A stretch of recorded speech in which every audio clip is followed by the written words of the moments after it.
Thank you so much for tuning in today and supporting your local show, Authors. I'm Jessica MacMaster, and I'm here today with Kate Moore, who has really made her mark with her book, The Radium Girls. Kate, thank you so much for being here, and welcome to Fort Collins. Thank you so much for having me. It's a privilege to be here. It's a privilege to have you, for sure. So for those who have not yet had the opportunity to dig into your piece, can you give us just a short synopsis of the narrative? Of course. So the Radium Girls, for those who don't know, were the American women from the First World War and Roaring Twenties who were paid to paint watches with luminous radium paint, which, as we all know today, is radioactive. But at the time, the women thought it was safe, they were told it was safe, and so they used to lip point. They put the brushes between their lips to make a fine point. And so they get sick, and the book charts their fight for justice because the companies refused to admit responsibility. And so these women had to be brave and stand up for what was right. So I was stunned to learn that the title word girls, it was actually pretty accurate. Catherine Schaub was only 15 and working at one of these. Is that correct? Absolutely, yeah. Most of the Radium Girls were teenagers when they started work, but in fact records show that some were as young as 11. And I think it's partly because of the delicate nature of the work they were doing. You know, some of the numbers they were painting with this radium paint were only a sort of single millimetre in width, so it was very artistic, very delicate, and the hands of pubescent and prepubescent girls actually really suited this line of work. I bet, and the eyesight as well, probably. Yeah, true. Yeah. So is there a character in the story with whom you most empathize? Or can you not choose a favorite? Yeah, I don't think I can. I don't think I can choose a favourite because each woman became precious to me. You know, my motivation in writing this book was to restore the individual Radium Girls because most people in America haven't heard of them. Yeah. But those that have, they have a sort of, it's a small footnote in a science textbook because they left an incredible scientific legacy, or it's a kind of note in a legal document because they changed laws in the face of workplace safety. But no one knows the individual women. So the book charts their individual journeys. So it's really hard to pick a favourite. I would say two women in particular resonated with me, Grace Fryer and Catherine Donahue.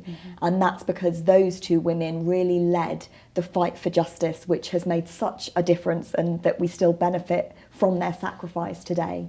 Wow. Yeah.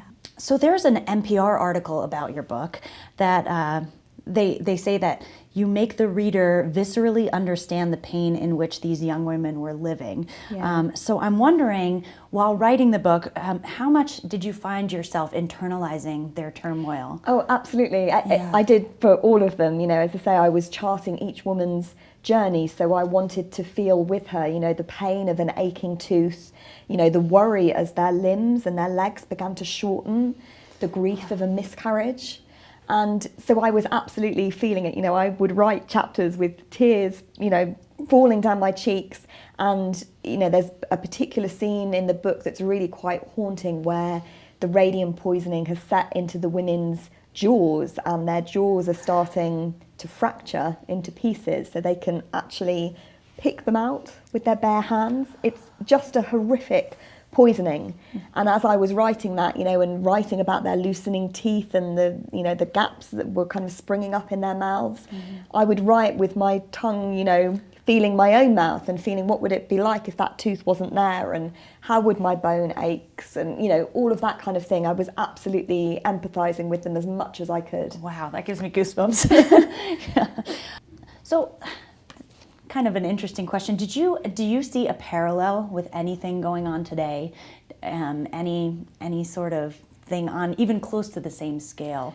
I think absolutely this story has relevance and parallels today. For me, the Radium Girls story is a kind of warning from history, and we're living in a world at the moment where health and safety in the workplace can sometimes be a bit of a joke almost, the sort of forms you have to fill in or the red tape. And actually, that leads to an environment where people in authority start to think they can roll back regulations, that perhaps we don't need them. And I think a story, a piece of history, not just a story, but a piece of history like this sends a sort of warning sign down the years to say, actually, companies usually can't be trusted to have people's best interests at their heart. You know, they understandably in some ways care more about the bottom line. And so I think it's a timely reminder of why we need regulations and the fact that those regulations were built on the sacrifice of people like the Radium Girls. And I also think there is relevance today in the inspiration we can take from these women, because the Radium Girls were generally poor working class women. And yet, despite the fact that they were ordinary girls, they did extraordinary things. And for me, they are an inspiring example that if we band together and we speak as one and we fight for justice, you know, as a kind of collective unit, we can also make things happen. You know, these girls called BS on what was going on for them, and that is something that is also happening today, and that is incredibly inspiring to see that happening in the modern day, because for me it has echoes of this historical story. Yeah, absolutely. We're almost still benefiting from what we absolutely are. Yeah. Yeah, this legacy lasts right up until today. Absolutely. So you said your book was inspired by a play that you directed. That's right. So on the same topic, the Shining Lives. Yeah, that's correct. Yeah. The Shining Lives. The Shining Lives. Yeah. Sorry. So was this your first history-heavy book? And yes. Okay. Definitely. So I had written books before. I'd Yes. written gift books and humour books, and I'm also a ghostwriter. Okay. So I had written sort of full-length memoirs and biographies, but I had never embarked on a topic like this, and it was actually quite intimidating. You know, what made you jump over that? Yeah, I know. Well, I mean, at the end of the day, because I mean, it was intimidating because I'd never written a book like this before, but also because it's a story that's full of science, you know, and actually in talking about the book now, I've done sort of STEM cafes, you know, I've gone to universities and I've gone into high schools and, you know, talked to students in science classes. So this is a story rich in science, you know, rich in sort of legal complexities as well. And I'm not a scientist and I'm not a lawyer. But at the end of the day, I kind of thought, well, perhaps what these girls need is not another scientist or lawyer talking for them. Right. Perhaps all they need is an ordinary woman, just like they were ordinary, to really look at the humanity behind this history and to bring the individual women to life. And that's what I hope I achieved in the book, because they weren't scientists or lawyers. And, you know, what I wanted to do was to look at who they really were as individuals and hopefully make them, you know, these real people from history feel like friends in the book, so readers could empathise with them and go on that journey. Yeah. So for that, you don't need a science degree. Yeah, sure, absolutely, yeah. Is there another topic in history that maybe you feel the same connection with, that you're thinking about? I am researching at the moment, so I would really love to find another topic. What really drives me as, you know, an author is to write stories, particularly about women, but it doesn't have to be about women, but especially sort of, you know, fights for justice, you know, setting a wrong right, the underdog, you know, stories that have drama and heart to them. So that obviously opens up a whole wealth of, you know, things that I can follow up on and leads I can follow, and I'm hopeful that I might one day write another book that gives another forgotten person a voice. So you probably do a ton of interviews just like this. Is there anything that you wish people would ask, that you want your audience to know, that you wish you could share? Oh, that's it. I've never been asked that question before. All the interviews I've done. Okay. I mean, when I have the opportunity to do an interview like this, my driving passion is just to talk about the women, because, as I say, they've been forgotten, and all I care about is that more people know about them. So I'm just so privileged to sort of be able to come and share their story, you know, with your viewers and with you, and that's really what drives me. So there's never anything that I especially want to say. I just want people to go away and learn about Grace Fryer and Catherine Donahue and Catherine Sharp, because these women were remarkable. Their strength was remarkable, their courage, their dignity, their altruism. You know, these are women who, because of the poisoning from the radioactive paint, are facing, as they believed it at the time, certain death. Yeah. And, you know, there also wasn't a lot of money available for these legal fights. Right. So these women didn't do it out of selfish reasons. They did it because they didn't want other people to be hurt. They did it because they knew it was right to fight back and hold these companies to account.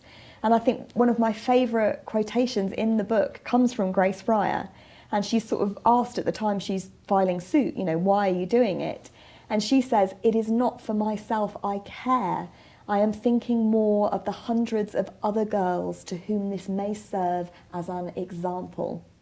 And that, for me, kind of sums up their courage and the fact that they weren't acting selfishly. They were acting for the greater good. Well, I wish we could tell her it still is doing that for us. Too. Yeah, me too. So I guess last question, how long have you been writing, and do you have any tips for aspiring writers? I guess I've been writing ever since I kind of could hold a pen, Sure. really. Yeah. You know, it's something I've always been passionate about doing. Yeah. And do I have any tips? I would say, because my background's actually in publishing, Yeah. I worked as a book editor in publishing houses for over a decade before I became a full-time writer. And I would say, having had that experience, editors need books.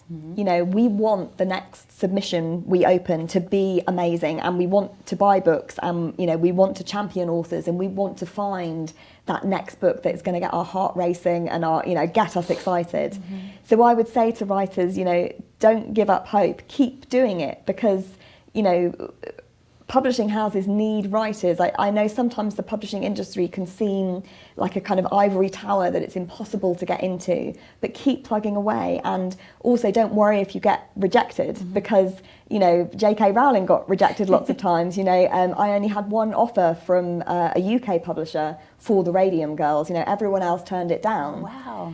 But you only need one. Right. So if you have that one person that believes in you and wants to champion this story you want to tell, you will become published, and that book you've written will get out into the world. Wow. So keep going. That's excellent. Well, Kate Moore, it was such a pleasure to be here with you today. So thank you so much for being here. It's a pleasure. Thank you very much for the opportunity. Absolutely. I hope this interview has shed some light on the dark story of the Radium Girls and their haunting history. I'm Jessica MacMaster. Thanks so much for tuning in to your local show, Authors.